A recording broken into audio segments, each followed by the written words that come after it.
So, welcome to the podcast. And I'm going to do my quick intro like I always do and say, what's up, bitches? Welcome back for another week. Today, we're so lucky because, first of all, 2 episodes, 1 week. Second of all, I get to talk with Nick Thompson. And you already know that I've been a fan of Love is Blind. So, I've talked to Danielle from his same season. So, getting to speak to another Love is Blind cast member. He's also a co-founder of the You Can Foundation and a great mental health advocate. So I'm just really happy to have you here. Thanks for inviting me on. I'm happy to be here. Thank you. So I'm curious, since I'm pop culture, have you been able to watch any television? And if so, what's the best show that you've been able to watch this last year? Good question. Do you want, so I don't watch a lot of reality TV, so I don't know if you want reality TV or regular Any TV. TV, any TV is Okay. fine. Well, let's do this. Since I've only watched Perfect Match in reality TV, that'll be my favorite reality TV show, Love which I it. watched because Shane from my season, my friend, was on it. So I watched it to see him. But the show that I watched maybe a month or so ago now that I love was Shrinking, which is on, I don't even know what platform. I've been hearing about this. It's on Apple. I've been told by so Oh, many is it Apple? people. Apple. Yes. Yes, it is hilarious, but it's so relatable to anybody who's like, I wouldn't even say like in therapy, but somebody who, if you have a friend who like, asks your advice, you give the best advice, they don't take a single word of it, and you just want to like jump into their life and make them do the right thing. It's relatable to anybody. I just think it's such a great show.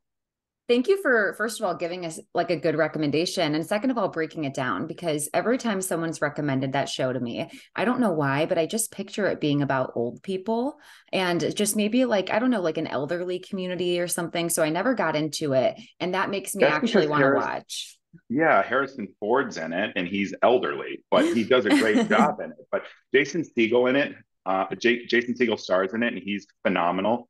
And he's basically a therapist, and he's got these clients that he's trying to guide in the right direction, and do the therapy thing with, and they don't take his advice.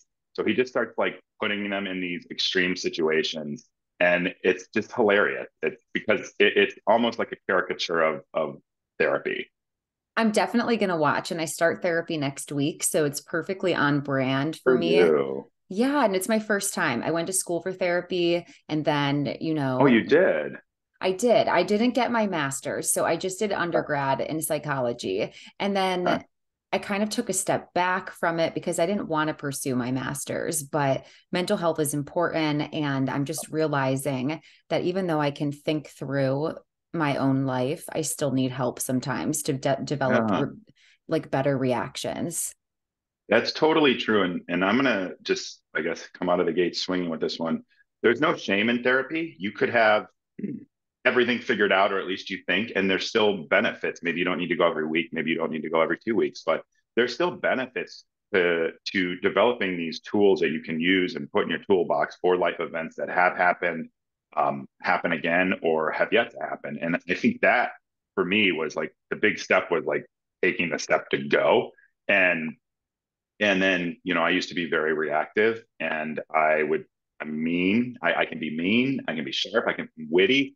So I can just like sting you in a second. And I had to kind of learn to like pause, not say what I'm thinking in the moment that is witty and sharp and could be mean, and just like take a minute, take a breath, and then respond when I feel like I actually can communicate how I'm feeling. However, sometimes I get a little triggered in the comments of my social media, and you'll see the wit bounce back and I respond. But I try to stop that too. Same. That's so relatable. First of all, thank you for sharing that because I don't think enough men feel comfortable talking about therapy. It's very much a women's thing. It's very Mhm. much like it. I don't really have that much to talk about. Like I don't experience that much emotions, and that idea is so toxic. And it's so great to hear So bad. someone speak on it. I agree completely. And it's not easy. Like my family didn't even know that I was in therapy until like the show came out. And they, it wasn't something that I talked about, even with some of my closest friends. And as time went on and I started really experiencing the benefits of having, someone else guide me and help me develop these tools to like react or respond instead of react, or how to cope with my depression and all of this stuff, and the structure that I need in my day so that I can like get through them sometimes. It's been life changing, and it's really helped guide me to be a better version of myself and be a better person. I think as men, like, we're not allowed to have these feelings. And that isn't even just like a recent thing. This has been going on forever. Like, men have very rarely been able to express emotion or feeling, which often would manifest in anger. So there's a lot of men that get angry and have short tempers, and it's because they're not taught or bred or raised to express emotions and say how they're feeling, and know that it's okay to not be okay. Absolutely. And they say, shout out to my friend Bree, the Black Sheep, her podcast, because she talks about domestic violence a lot. And a lot of men find themselves the aggressors in domestic violence situations between the ages of teenage to 25. And in my opinion, it it does not mean that you are the worst person because you get in a very volatile, high level fight with your girlfriend and you push her to get out of your way. And then you learn from that. I don't think people are taught, and especially men, they're not given the space or taught to deal with anger. And that manifests in anger. And, unfortunately, women take the brunt, like in those heteronormative relationships, but it's so easy to see how we get there and then how we reel it back in as a society. Yeah, I completely agree with you. And again, it's like, I'm obviously not going to say it's okay to ever push anyone, let alone your girlfriend or, Absolutely. wife or partner or whatever. But, it is just mental health. Like, it's the challenges that we face as a society. Men face theirs differently than women face theirs in some instances. And I think that as a society, we need to stop acting like this isn't a challenge that we're all facing. And we need to address it every day. We need to make therapy accessible for everyone. We need to make mental health support in general accessible for everyone. And, people need to feel comfortable talking about it. And we're not doing any favors to ourselves, to society, or to anybody that we love by not talking about it. Men who don't feel like they should be able to talk about their emotions, or men who feel like they're better off just keeping everything reserved, eventually you end up lashing out, or you just feel resentful of people who are understood. So it's just so good. And 100%, just want to say too, I do not condone putting your hands on your partner either. Like, that wasn't my intention with the statement. It's more just when I hear of someone who's 16 years old and has a blow up argument with their girlfriend, and then you come back and they're like, I was so angry. I was young. That was horrible. I went to therapy. Look at me now. I can see Yeah. how it happens. And it's just so unfortunate. I completely agree. And listen, like, I was there when I was younger. I never hit or touched anyone, but like, there Right. were those like, get out of my way or I'm going to get you out of my way moments. And, especially when you're a teenager or you're younger, you just don't even know how to handle your emotions. You don't know how to handle how you feel from like minute to minute sometimes. Absolutely. And especially, there is a sense of to have a woman be the one making you feel that way when it is someone so much smaller. Men aren't taught well enough to know what to do in Mm. those situations with their guy friends. When they make you that angry, you talk all the time about how boys will be boys and they fight each other. Well, you can't Yep. take that approach in general, but especially with women. So yeah, as we've just said into multiple ways, we just have to do a better job at helping men get therapy and Exactly. access to resources, especially young. Exactly. Exactly. And I'll say this too. Like, I talk about it at work. I talk about it with friends and stuff. And I even have helped some of my, guy friends or coworkers have, sorry, my dog just No jumped up here. I think he wants problem. to say hi. I um, love it. and I've even like tried to help them, like, hey, like, take that step, make that phone call, send that email, take that step, and you stick with it. It might not even be the right one at first, but like, take that step and know that it can help you manage, regulate, and learn the skills that you need to go through your life and have some inner peace while you do it. Absolutely. Now, a second ago, you mentioned that like Shane is your friend. So you watched Perfect Match. Now, we were lucky enough to see a post, like we, as people who follow you and people who follow Danielle, we were lucky enough to just see you guys together and having some sort of friendship or relationship, just even bonding over the fact that you share the exact same experience that touched your lives. I was happy to see that. And I'm curious, like what other castmates you're friends with or still close to. Yeah, so I'm not that close with many people. I talk to Shane pretty regularly. He's in Chicago, so I've seen him a few times over the last couple of weeks.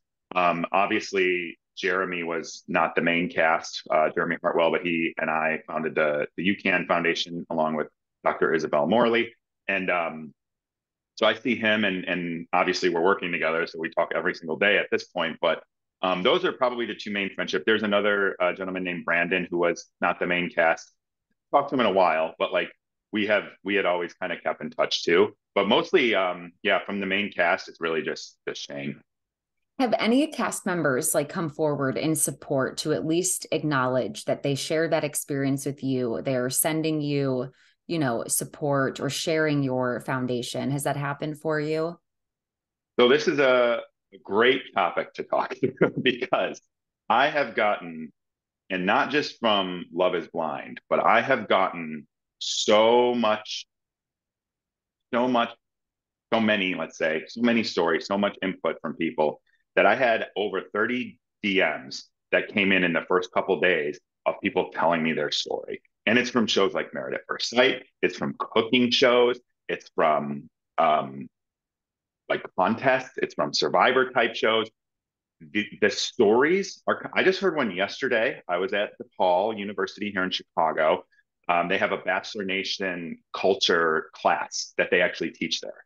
And so I went there to speak to them and answer their questions. And I even heard from one of the students there that her mom was a reality TV star producer and quit because of the horrible working conditions. And by the way, the producers and the cast are the only one that are not unionized. So they are pushed without any kind of like labor rules or laws or anything like that. So you work excess amount of Wow. times. You have to do things other people don't want to do, or you're at risk for losing your job. Uh, so had this influx of people that are like, I want to share my story. I'm too scared. They're scared because of the contracts. They're scared because of the NDAs. They're scared because of the lawyers. They're scared because of the cease and desist, all of that stuff. And so getting people to be vocal and comfortable enough and confident enough to come forward in a non-anonymous way, it's definitely a challenge. I'm not going to pretend that it's not, but there's a lot of support that has come our way from various shows, and some publicly too, but a lot of it is private at this time. But we're going to work with everyone. We have a great team of law professionals, especially in the entertainment industry, that have reached out and offered to review contracts and help all of our contestants that want to come forward to understand their rights. So I think we're on the cusp of a lot more coming out, than I think most people would believe.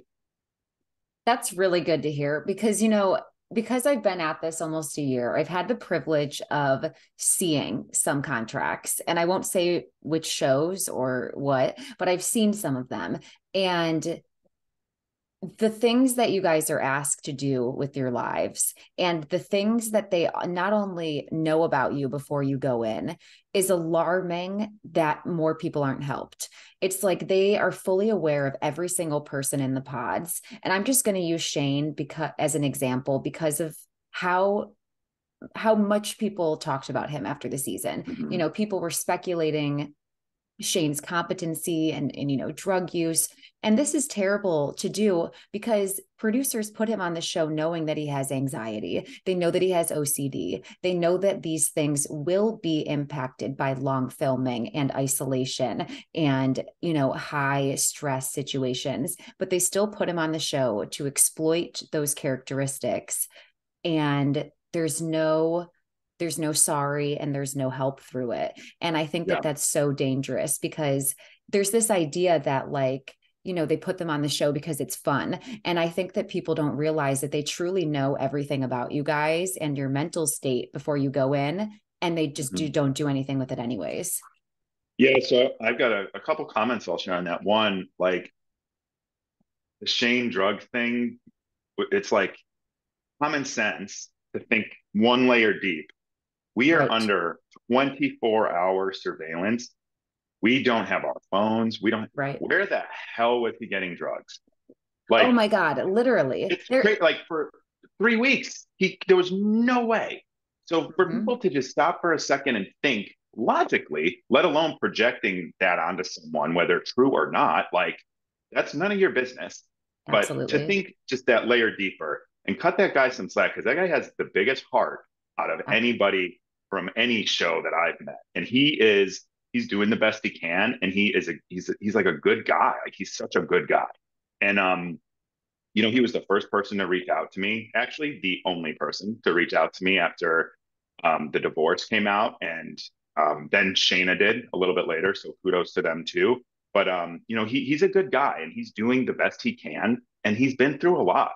I mean, he went through, continues to go through everything from Love is Blind and Perfect Match. So, I encourage everyone to cut the guy some slack and show some grace to him. He's been through a lot. He's lost both of his parents in the last 2 years. He lost his dad 2 weeks before we started filming Love is Blind. That's one of the things him and I talked about and bonded on pretty early on, was just him being open about that. And then losing his mom last year is, his best friend. Like he's been through a lot the last couple of years. And I think people should show him a little bit more grace. Absolutely. And that just goes to show too, like they really do understand the current status of your guys' lives before they let you guys all come on the show. They do a very intense where are you at in your career, physicals, mental evaluations. I know that that's part of it because it's part of most shows. So to take people out of their lives and then offer no mental help is my, and I don't know if you said all your comments, but just to change subjects a little bit, is my No, like not understanding with Nick Vile. I'm truly not understanding him because he's been on a show that's historically so toxic. The yeah. production is top tier with what we've heard about being sadistic, and he didn't have that experience, and because of that he invalidates everyone else. Well, here's the thing. If you go back and you read some of the stuff after Nick was on The Bachelor, The Bachelorette, Bachelor in Paradise twice, four shows, um, he also had these challenges. He even had an article come out about him. I remember reading it last year because I was like proud of him. But he had an article come out last year. We were talking about how he came out of the show. He had 200 something thousand followers. He was, struggling mentally with his mental health and all that stuff. And now all of a sudden it's like that didn't happen. But do you know why? There's two things I think going on. One, I think that he is in a sandbox in the middle of the desert, I like to say. And in that sandbox, he thinks people only go on reality TV to get famous, and that's just the price you pay, right? You signed up for it, as people like to say. But he's sitting in the middle of a desert of tons of other people who are doing different reality shows for different reasons. Are there people just coming for followers and they don't care about the cost? Sure. There's always going to be that. But you have to realize that like these shows are strenuous, and guess what? Nick didn't have to decide if he was going to get married at the end Right. of The Bachelor. Nick didn't decide if he was going to legally, contractually bind himself to someone and do that in 7 weeks, and all the pressures that come with that, and being, as you said, you're taken out of your normal life and you're put into these situations that you may or may not ever put yourself in real life. And I Right. was just talking with Danielle about this when we got together, but we were in so many situations that we never would have been in our real. And then Absolutely. you're put out of your element, stressful conditions, life altering decisions, and then people are just left to fend for themselves. So I think it's a poor take. I think Nick knows it's a poor take, or at least his PR people told him it is, because he won't talk about it anymore. And the other thing I think happened is Nick's podcast is very popular. It's probably the most popular podcast, at least related for reality TV, Yep. that is out there. So he's like a gatekeeper for, all things reality TV. He gets Bachelor episodes early so that he can record his podcast early, so that he can release his podcast before anybody else gets a chance to speak about the results of that show. I would imagine he probably has that with other shows too, because he's always the first one to get that guest that everybody's going to want to hear from. So What true. that is called, for those of you who don't know, that is called access journalism. Access journalism is when you, as a journalist or a publication or a newspaper or a news show, you get access to politicians, public figures, whomever, as long as you play within the guidelines of the things that they're willing to talk about and say. So that means if you were to have the president on your show or a castmate on your show, and or whomever it is, you will only be able to ask them certain questions. If you ask them a question that they don't want to be asked, or they don't have an answer for, or you're not going to like the answer, you would lose access to future interviews. So Nick needs to crush the UCAN Foundation, or attempt to crush the UCAN Foundation, in an attempt to protect his access to reality TV contestants. Wow. First of all, that's tea, because I seriously have always wondered, and I was like, Leah, don't be jealous. Like, don't even wonder this. And I've just always wondered, how does he comment on the episode so early? Like, I'm like, he really must stay up until 3 a.m., crew all over his house, watching this and recording on PST. And I'm like, it's such dedication, but that makes Yeah. so much more sense. And I've heard, the rumors on Reddit that he is very close with Pariah. My Oh, bad for. Paria. Yes, my bad on pronunciation, but from Love is Blind. So it would make sense that if she hears about everything going on, it's natural, hey, protect the show, or you can't get the Ravens and Micahs and Yeah. Pauls. Well, and this, I like Paria. I'm not saying that this was ever a conversation. It Right, could me have been. either. I'm not privy to that. I'm not privy to that. But could you imagine that they kind of just have nonverbal agreement? Like they're Right. both very smart. So it's not like, that Nick would sit there and have to hear that to know that, like, hey, we Yes. can't have this type of stuff. But do I think there was something nefarious? Not necessarily. And it's mutual respect. Like, just like if you work for your employer, you can't talk shit about it on your social media. I mean, in a way, his employer is everybody who he gets on the show that agrees to work with him. So he does have Right. some sort of obligation to not, beat Right. them into the ground. Exactly. Exactly. And the other thing too, I think now I've heard, like, I don't, like, Nick and I have exchanged DMs over the last year and a half, or year, however long since the show come out. So we've done that. Danielle and I were on his show. I actually think he means well. I don't think he is Right. ill-intentioned, like on purpose. But I think that if he came with an open mind and wanted to have a discussion with me, and listen, I'll have a discussion with him on the phone off the record if that's what he wants to do, to hear about what my experience was, why I'm doing this, what Danielle and my experience was, and why, we have the same story and we hadn't talked in months. Right. Like, that tells you a lot right there. So I would just love to have a conversation with him and actually hear him out, but I want him to hear me out too, because the bottom line is, like, there is no price to pay to exploit human beings, from their mental health, for their physical health, for their hours worked. That is ridiculous. And to think that someone doesn't deserve mental health support or doesn't deserve labor rights just because they're opting to get X amount of followers, which, by the way, like, who knows how many followers you're going to get?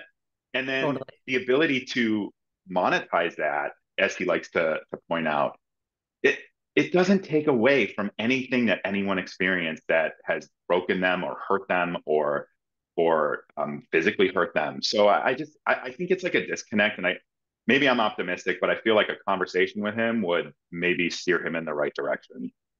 I think you're right. I think that that's what he really needs, to be honest. And I think that, his producer tried her best to He assert did a her great job. opinion, and she did great. And I've heard you speak on that, and I've heard a couple of others speak on, her attempt at that. So I'm sure that he doesn't mean it maliciously, but sometimes even just spreading misinformation is so detrimental that unfortunately you wear the hat still. Well, yeah, and here's the thing: he did spread misinformation, and Right. this is actually the most frustrating thing. Like, it doesn't. like whatever you want to say, I'm not smart enough to monetize my following. I'm just not a sellout. That's the difference. So I monetize it when it makes sense for me as a person and my value system. But the other thing that really bothered me is he said on his show, oh, my viewers did all of my research for me. I didn't even have to look. Well, Nick, you should have maybe talked to someone who's popped on my page, because my activism is in my community. I just organized with the Working Families Party here in Chicago to get our mayor elected. I was at the events, I was canvassing, I was everywhere. Additionally, I have a podcast that talks about stigmatized issues like mental health and free speech and all sorts of things that's come out weekly for almost a year now. So that I'm also like active in my community in other ways too. So to say that trees need to be planted and that these guys are MFers for doing this, Right. and that this is for fame. Like nobody starts a not-for-profit for fame, Nick. Nobody does. So Agreed. this is something that is like deep in my gut. I've been politically active since 2008.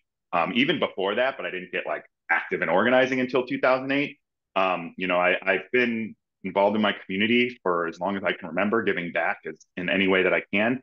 And this is the way I'm going to give back based on my experience. So yeah, I'm a political organizer. I'm a volunteer. I have a podcast that, by the way, I don't make any money on. I pay for myself because I think it's important.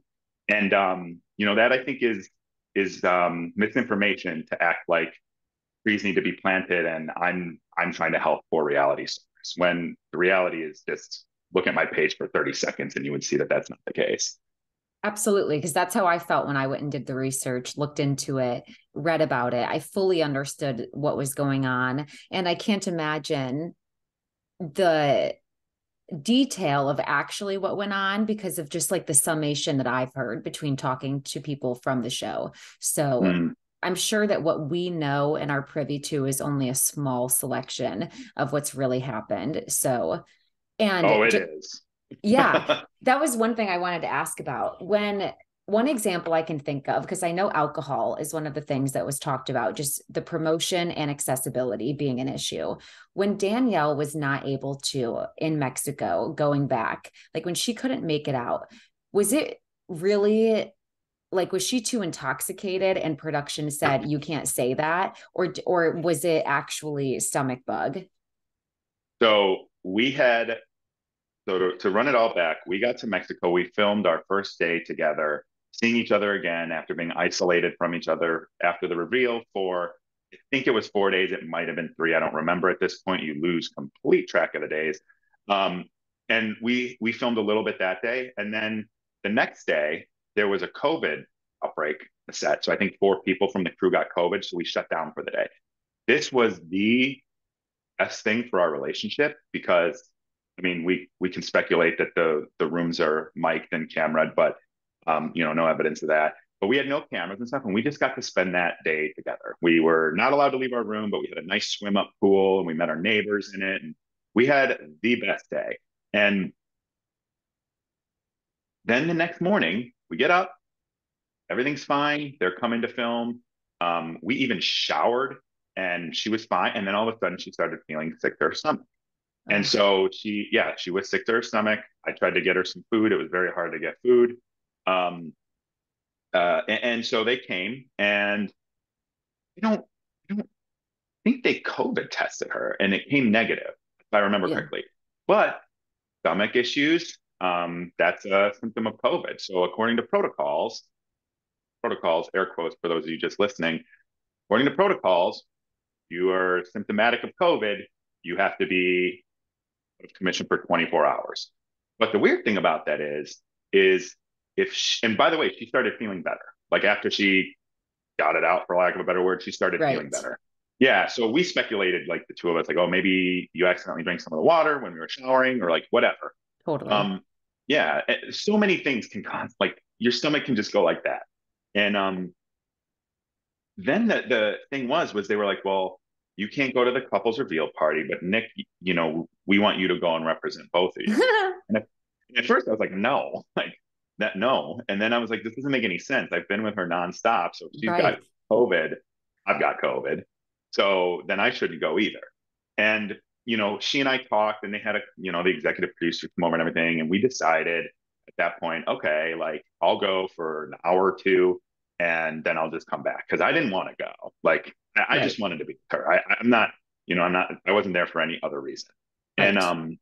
I come back after, I mean, it might've been 3 hours. It was like around 2, I would guess. I came back and, I had asked them too. I'm like, she's going to get anxious being here by herself. This has been a lot. There was an associate producer that we really, really liked. And I was like, can you make sure she's outside the door at least? So if Danielle wants to talk to someone, like there's someone that she trusts and likes there. Yes. And they didn't do that. I come back and they're like, okay, you're going to go in there and talk to Danielle about the couple's party. She's sitting on the bed. She's not mic'd. So stay close to her so we can pick up her sound. Okay. I didn't think anything of it. Well, she had a panic attack. A bunch of producers and crew were there and nobody told me. And they sent me in there after, Wow. telling her where we're going to film. And I had no idea. And once I figured out what was going on, I literally ripped my microphone off, threw it at them and said, we're done. We're leaving.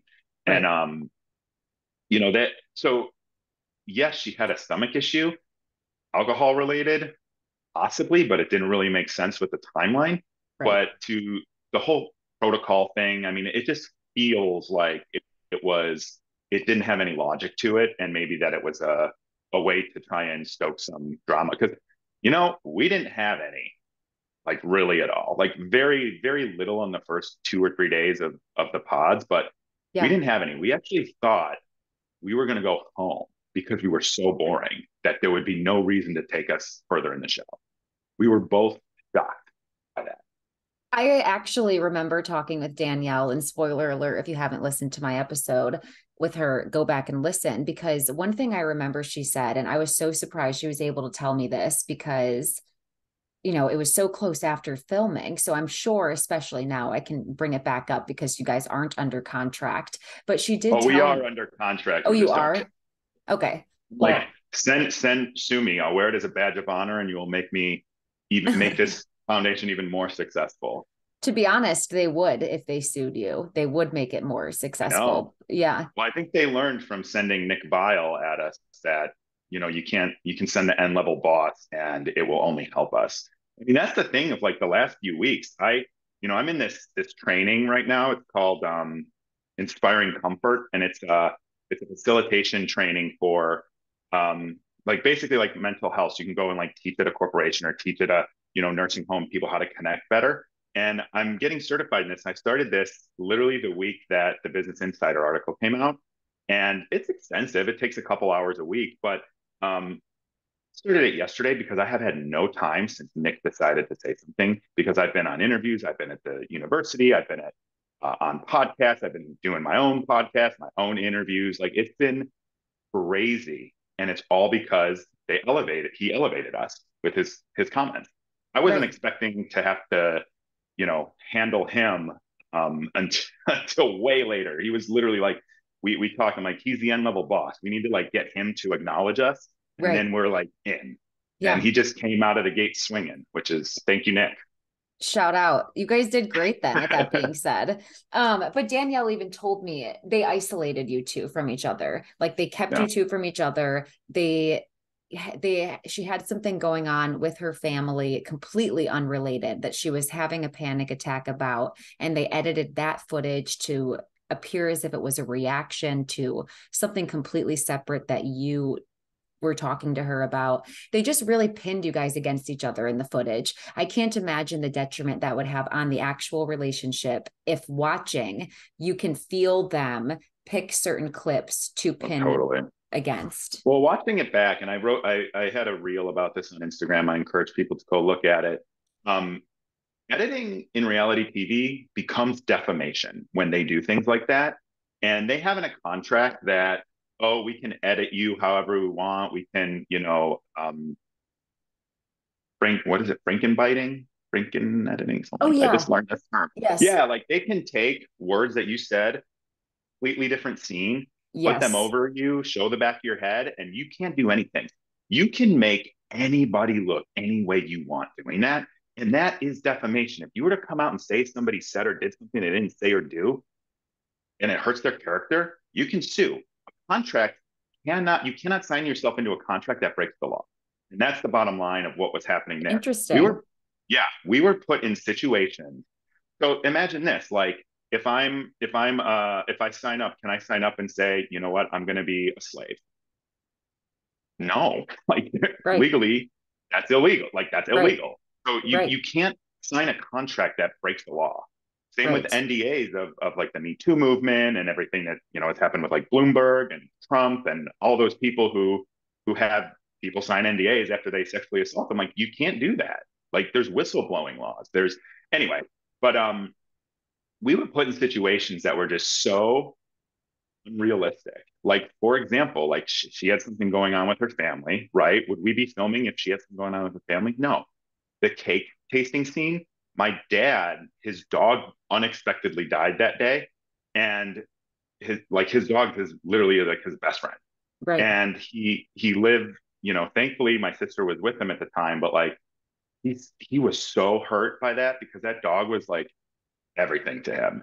And to have to go film instead of just go like hang out with my dad, I'm on edge. I'm upset. I miss the freaking dog too. Like, Yes.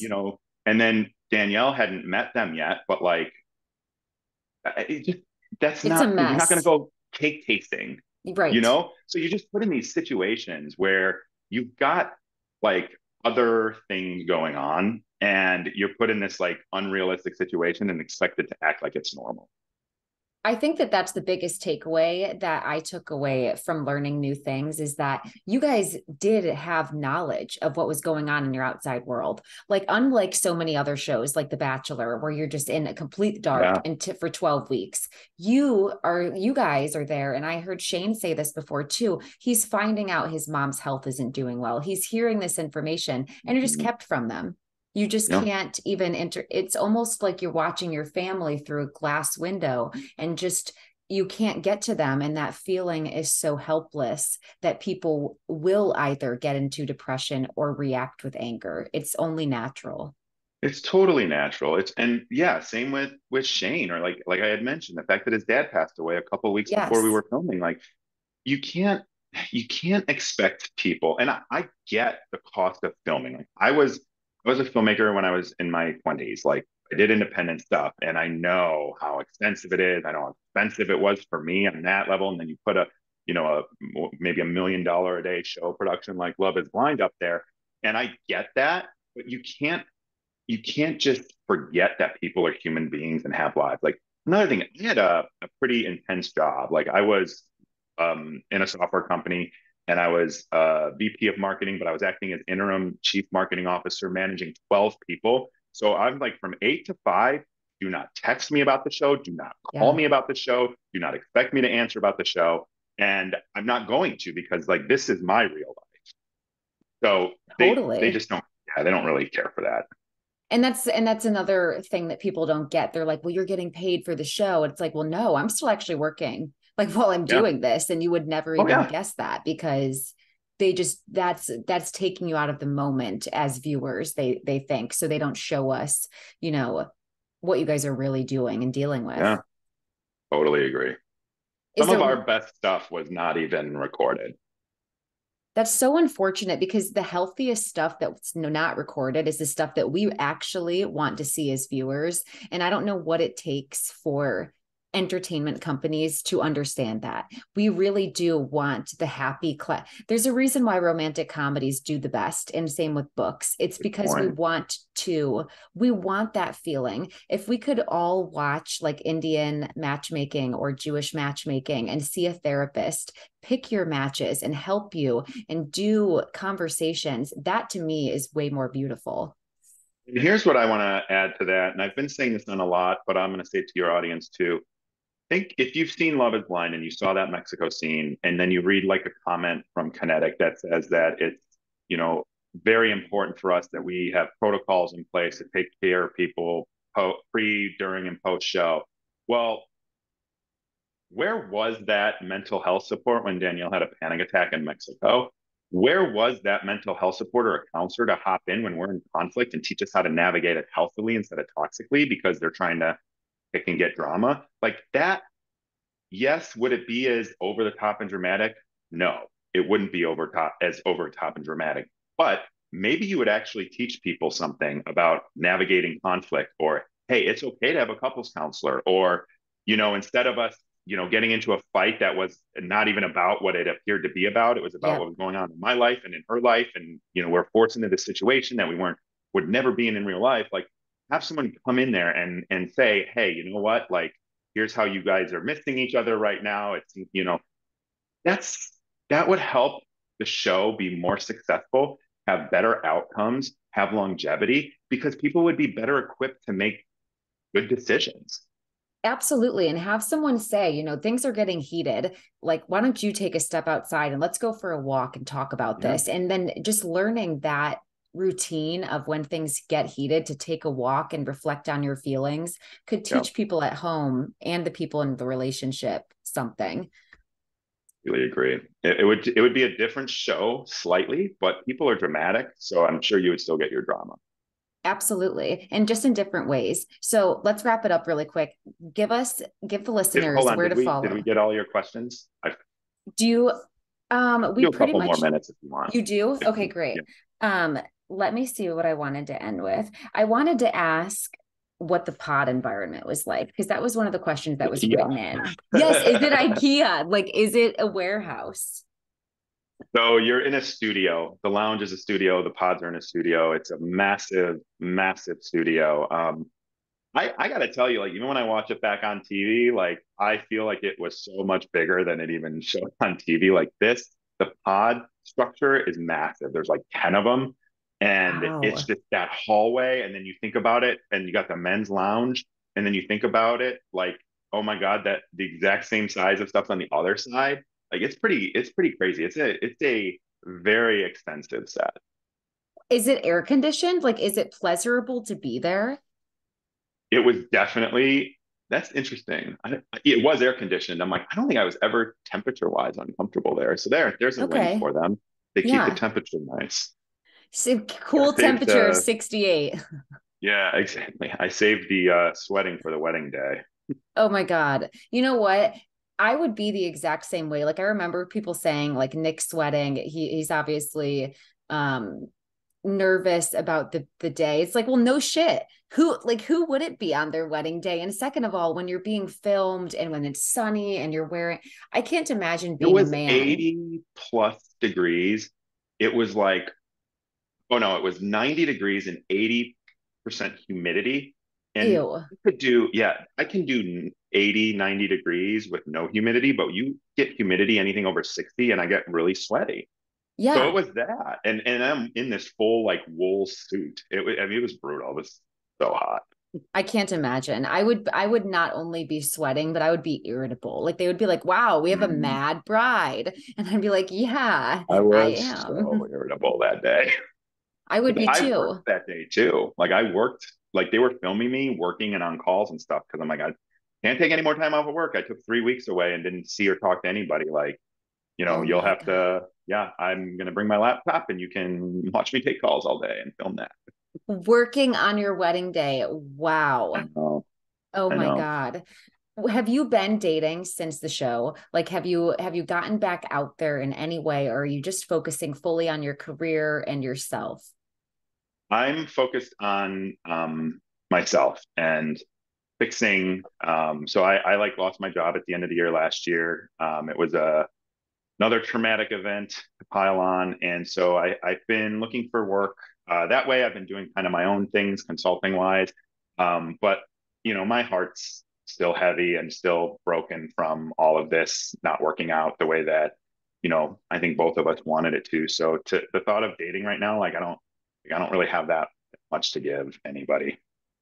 I think that's a really respectable place to just be self-aware about and just give yourself time to heal because we give our bodies time to heal after a surgery, but we don't really give our hearts time to heal after something traumatic. And we really need a lot of time. Totally agree with you. And I would advise anyone that too, like take the time to do the work because you don't want to. I saw this and this is what like sticks with me. Let your wounds heal so you don't go bleed on somebody else.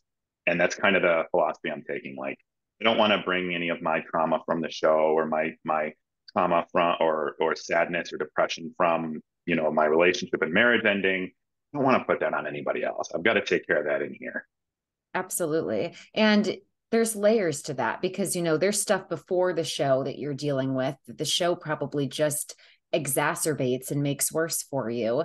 So you really have to pick up the pieces, which makes me wonder, has Netflix offered any of you after at least the lawsuits, have they come to you guys and said, let's offer some therapy, like let's reimburse you for mental health? Have they done that?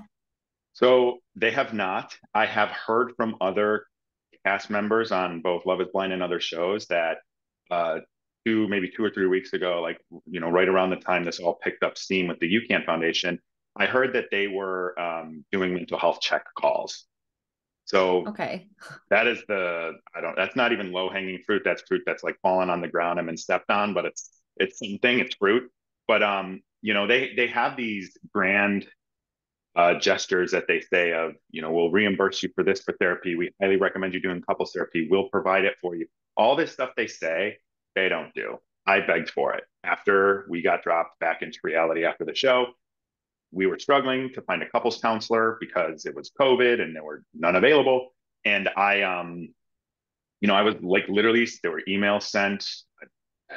At one point, I was begging for help and nothing That's in- since. After the divorce, I will say that,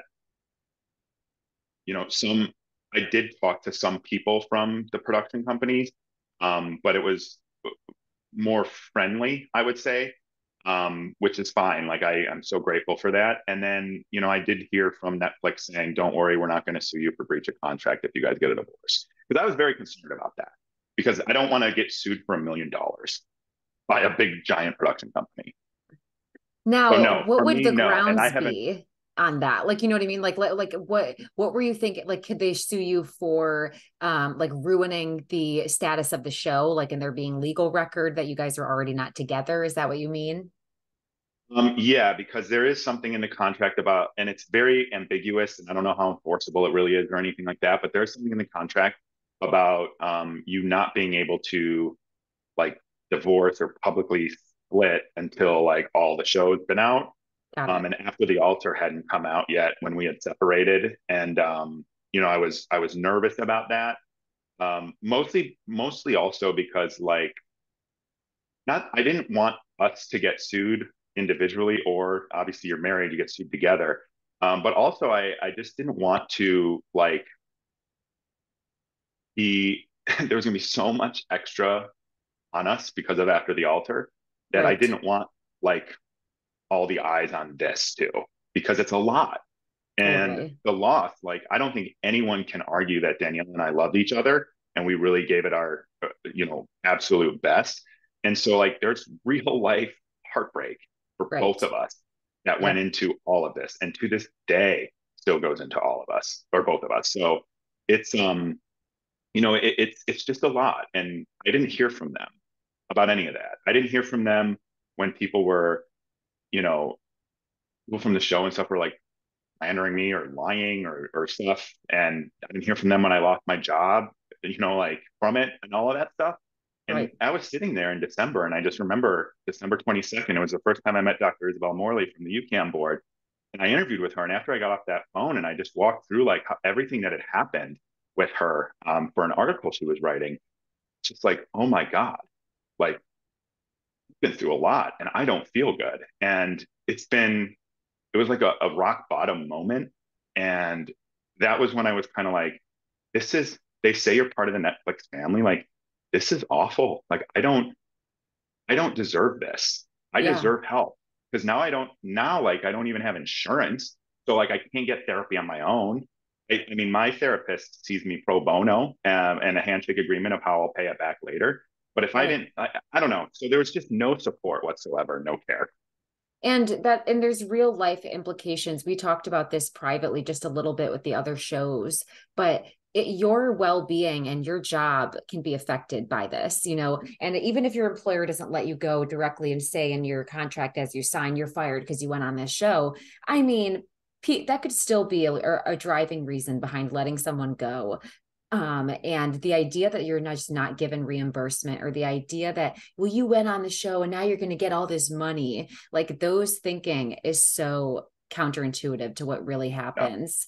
It's so Yep. refreshing to hear you speak on it, but also sad at the same time, because I had no concept of how alone they leave you after Mhm. telling you, we're family, we're here for you, let us know what you need, and then you have Well, they nobody. mean they mean that until the next season comes out.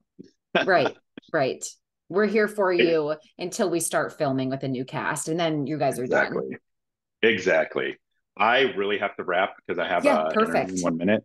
I'm so grateful for your time. Okay. Thank you Did so we get much. everything? We got it all. Thank you. Yeah. Have a Okay. great day. Cool. Thank you Thank so you so much. much. Yeah, I'll No, message thank you a little you. later. Okay. Perfect. Thank you so All right. much. Bye.